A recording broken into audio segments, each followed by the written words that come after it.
क्या आपने कभी सोचा है कि एक किताब आपको मंगोलिया से कंबोडिया तक की यात्रा करा सकती है, वो भी भारतीय भावनाओं के साथ? नई दिल्ली के साहित्य अकादमी सभागार में डॉक्टर सच्चिदानंद जोशी की नई पुस्तक गूंजे देश राग का भव्य विमोचन हुआ। यह पुस्तक सिर्फ यात्रा वृत्तांत नहीं, बल्कि भारत की संस्कृति, संवेदना और दुनिया से उसके रिश्तों की कहानी है। कार्यक्रम में कई साहित्यकार और विद्वान मौजूद रहे। आखिर इस किताब में ऐसा क्या खास है जो पाठकों को अपने साथ यात्रा पर ले जाता है? जानिए इस खास रिपोर्ट में। देखिए, ये किताब दरअसल मेरी अलग-अलग यात्राओं के दौरान आए अनुभवों का एक तरह से लेखा-जोखा है। और ये अनुभव ऐसे हैं जो मुझे दिखाते हैं कि कैसे हमें अपने देश की याद कहाँ-कहाँ आती है, कब-कब आती है और कैसे हम अपने देश की संस्कृति, परंपरा को विदेश में देख सकते हैं। कैसे अपने देश के परिवेश को विदेश में देख सकते हैं और कैसे उसे और अच्छी तरह से दूसरे देशों में पहुँचा सकते हैं। तो एक तरह से ये अपनी मिट्टी से जुड़ी हुई किताब है, जो विदेश में भारत की मिट्टी को खोज रही है। यात्रा इंसान को जिंदा रखती है, ऊर्जा देती है। इसका सबसे बड़ा उदाहरण जोशी जी का अपना पूरा जीवन है कि वो उन पर एक बड़ी संस्थान की बहुत बड़ी जिम्मेदारी होने के बावजूद वो निरंतर यात्राएं करते हैं और यात्राओं के बारे में लिखते हैं। ये यात्रा संस्मरण आम यात्रा संस्मरण नहीं है। ये जानकारियां नहीं है कि कहाँ जाएं, कैसे घूमें, क्या खाएं, क्योंकि ये सब कुछ तो ऑलरेडी इंटरनेट पर उपलब्ध है। लेकिन इसके अलावा बहुत कुछ है जो इंटरनेट की दुनिया से अभी तक अछूता है, यानी कि मानव मन के अंदर की भाव, प्रेम, आतिथ्य। ऐसा नहीं है कि हम इंडियंस ही बस लोगों का आतिथ्य स्वागत करना जानते हैं। विदेशों में भी जो उनके अनुभव हुए, उन्होंने उस पर चर्चा की है, संस्कृति पर चर्चा की है, लोगों के व्यवहार पर चर्चा की है। बहुत सुंदर रचना है और युवाओं को जरूर पढ़ना चाहिए।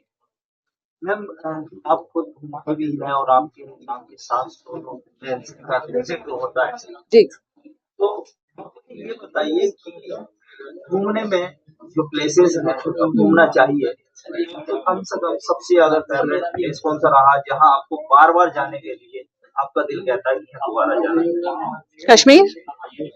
कभी भी कश्मीर आप किसी भी सीजन में जाइए, चारों सीजन अलग हैं, अलग रंग लिए हुए हैं, अलग खूबसूरती लिए हुए हैं। और अब तो कश्मीर जाने का सबसे अच्छा माध्यम भारतीय रेल है। आप कटरा तक किसी भी ट्रेन से चले जाइए, वहां से वंदे भारत की यात्रा कीजिए। आप जब वैली में टनल के बाद जब वैली में जाएंगे तो ऐसा लगेगा स्विट्जरलैंड में आ गए हैं। तो कश्मीर मेरी फेवरेट है। वैसे तो पूरा भारत ही विविधता से भरा हुआ है, देखने लायक है। दक्षिण में देखना है तो टेम्पल आर्किटेक्चर्स को देखिए अलग अलग राज्यों में जाकर। हिंदुस्तान के युवाओं को क्या मैसेज देना चाहिए?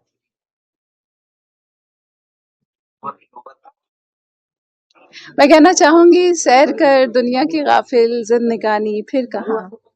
सैर कर दुनिया की गाफिल जिंदगानी फिर कहाँ।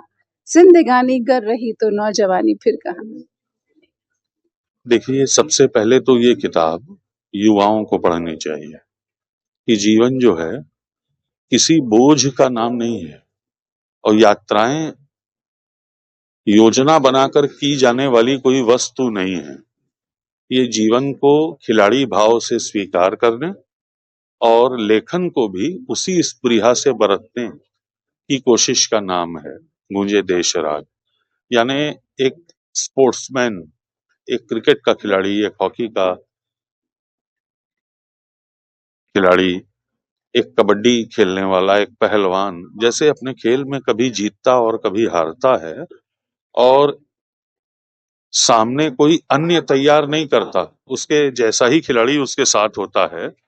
वैसे ही ये पुस्तक जो है किसी अन्य की बात नहीं करती, अपने सेल्फ को, अपने आप को, अपने स्वयं, अपनी खुदी को लेकर के दुनिया भर की परिस्थितियों में रखती है और बहुत खुशनुमा गिलहरी भाव से उसका बखान करती है।